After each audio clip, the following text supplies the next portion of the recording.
Michaelovky, Jacksonovky som si obul, teda obliekol som si. Nie, lebo ja, vieš, si dám biele ponožky a zabudnem si vrať čierne. Takže mi to nemôže zazlievať, bohužiaľ. Dobre. Ty máš rád biele ponožky dosť. Ja, nie, to je jedno, ale tak nemal som iné. Adela je preč, nemal kto oprať, no. Napriek tomu, že Adela domáce práce nestíha, Tomáš pri rumbe vyzeral, že mu to vôbec neprekáža. Napokon, komu by takáto rumba prekážala? Minule som sa zastavila, teda v práci, zo okolností to bolo v pondelok teraz. Bolo po tej našej rumbe.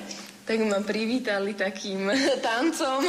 Doprostred kancelárie hodili stoličku, sadol si na ňu kolega a kolegyňa okolo neho zdvíhala nohy. No, takže dobre, to bolo dosť dobre. No, vidíš, tak inšpiruješ ľudí v práci. Oni mi celkom držia palce. Ty inšpiruješ ľudí v práci, vidíš? Oni musia normálne mať radosť. Čo my prinášame tým ľuďom? Rumba v podaní Tomáša Bezdedu a Mirky Kosorínovej otvorila nový pohľad na využitie stoličky v domácnosti. Máme sa dnes tešiť na tanec na stole? Aká je salsa pre Tomáša?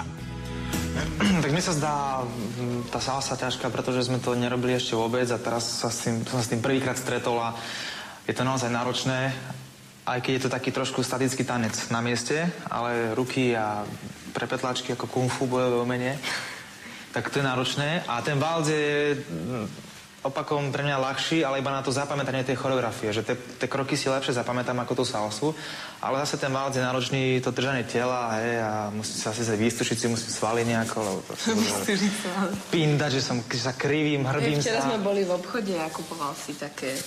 Čo som si kúpal? Tyčinky, taková výživa pre bodybuilder. Správna výživa je dôležitá. V kuchyni ešte zostaneme. Salsa je totiž po španielsky omáčka, tak sa nemôžeme čudovať, že má na ňu gurmán Tomáš chuť. Takže salsa, ja si vždy nejakú takú omáčku predstavím a také, vieš, načosky. Máme si načosky. Salsa. Vždy mám salsa normálne. Dúfajme, že dnes sa v tej omáčke Tomáš neutopí ako ryba. Niečo totiž naznačilo Mirkine oblečenie, v ktorom prišla na tréning. Strašne sa mi nepáčia takéto silonky.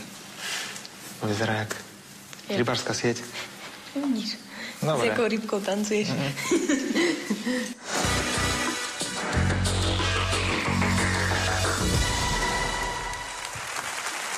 Vals prichádza zatancovať pár z SMS číslom 9932. Spevák Tomáš Bezdeda a jeho tanečná partnerka Mirka Kosorínová. Prosím na parket.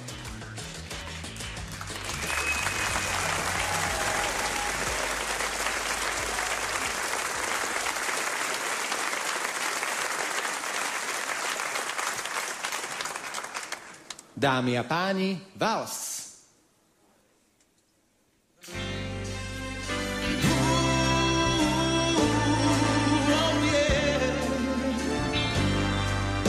Baby,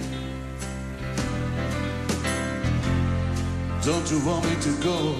So honey, why don't you beg me to stay for love? Talk to baby, used to talk till we both know what we lost. Never say the words we did before when it was over. Love ain't here anymore. No, no, love ain't here anymore. It's gone away to a town called yesterday. Love ain't here anymore. Love ain't here anymore. Love ain't here anymore. Love ain't here anymore. Love ain't here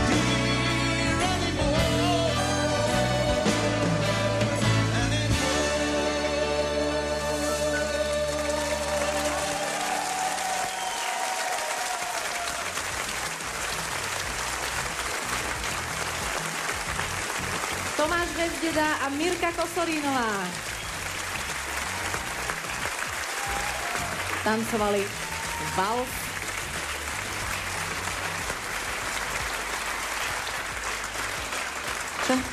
Jacksonovky mám doma. Tebe nejaká iná perie.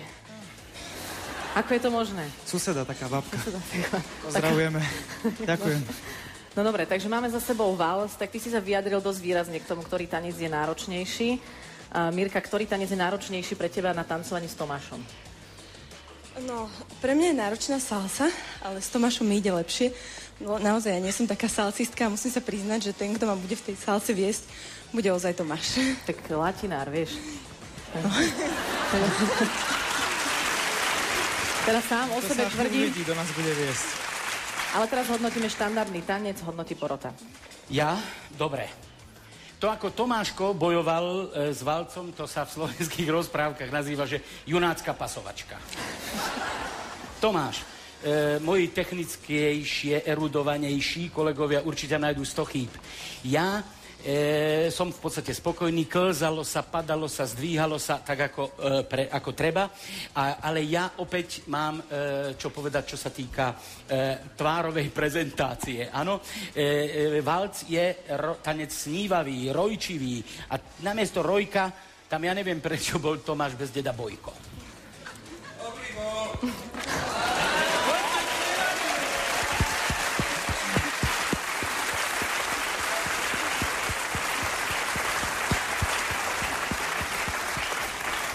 Ocenila som snahu o tie našlapy, ktoré tak už viackrát sa našlapovalo cez tú petu, ale na tú jednoduchú choreografiu mi chýbalo tam trošku viac toho roztančenia, toho klzavého pohybu. Stále ste veľa boli na mieste a vlastne robili veci nie tak charakteristické práve pre vás. Takže som na ťahu ja. Zlepšuje sa vaše tanečné postavenie, to ako oceňujem a práve preto som trošku smutná z toho, že ste nevyužili už túto devízu, že máte pekné tanečné postavenie, zlepšuje sa aj držanie rúk a dostali sme sa vlastne do situácie, keď miesto anglického valčíka sme videli taký trošku americký vals. To je otvorený, figurálny vals, kde vlastne to zatvorené držanie, ktoré je charakteristické pre štandardné tance, bolo dosť často porušované. Viete, že ja som na toto dosť citlivá, takže ako vals to bol, ale my tancujeme anglický vals. Takže... To teraz prvýkrát počujem ináč, že tancujeme anglicky. No, tak niekde vznikol nejaký informačný šum, takže pre budúcnosť viac zatvoreného držania, aby sme dodržali charakter daného tanca. Ďakujem.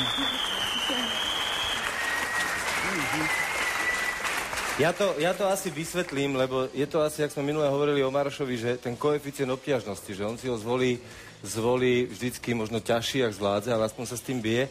A ja to poviem tak na rovinu, že ja nesúhlasím s Beďom, že by si sa zle tváril, alebo vy ste zvládli všetko. Ale vy viete veľmi dobre, že ste si postavili tak Moment.